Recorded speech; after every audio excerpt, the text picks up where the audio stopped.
Most people just figure out the one way of doing the math, but there are many more things to consider. How are you going to buy your next home? There's definitely tax implications to a rental property versus a primary residence. At what point does your primary residence become a rental property?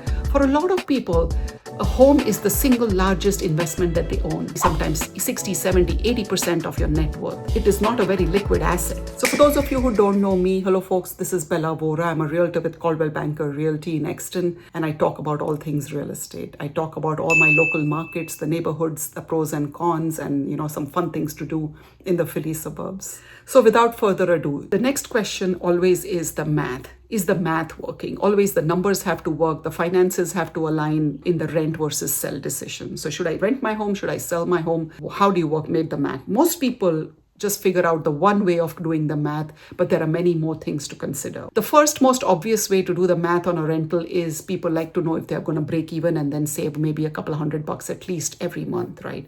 So you take into account your mortgage payment, your taxes, your insurance, your HOA fees, and you pull it all together and you see what kind of rent you can charge and then see if it makes sense if you're breaking even or saving some. That is a simple math. Everybody is doing it. But here are a few other things that you should be considering. The second part is, how are you going to buy your next home? Do you have the funds? Do you have the down payment to buy the next home? Is your debt to income going to be fine holding both mortgages? The lender is the one who's going to be able to tell you. I just recently have a client who was looking to sell, and we came in pretty high because he's like, Bela, I don't have to sell.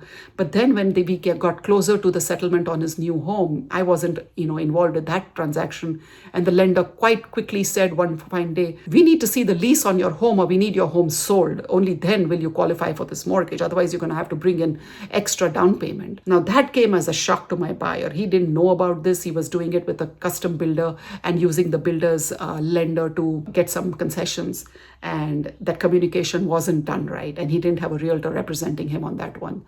So it was a huge shock to the system, and we had to quickly get a lease done. We literally managed to wrap it up and do it within 5 days, and it was a very stressful time. Otherwise, he would have had to come up with more funds to settle on this next home. So definitely talk to your lender about having enough finances for the next one. The third one is the taxes. There's definitely tax implications to a rental property versus a primary residence. 2 out of the last 5 years. At what point does your primary residence become a rental property, and what are the tax implications of that is something that you definitely want to talk to your accountant about. For some people, they don't understand deductions and how you're going to make the math work. So definitely get some help with the taxes.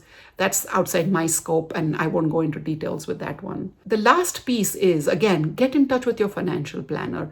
For a lot of people, a home is the single largest investment that they own. It is like probably sometimes 60, 70, 80% of your net worth. It is not a very liquid asset. So do you have reserves set aside? What if you need money in an emergency? You're not going to be able to sell your house that quick. So do you have enough reserves set aside? Do you have a balanced, diverse portfolio, some in the retirement accounts, some in the stock markets, etc., to create a balanced sort of retirement plan for the future? Even if you're not retiring, it helps to have a diversified, balanced strategy for your finances. So this is where your financial planner comes in, and you sit down with them and see, okay, this is my entire net worth, and how do we distribute it, and how real estate becomes a part of that whole process. So these are some of the questions. The numbers have to work, the finances have to work. Did I mention something that you hadn't thought of before?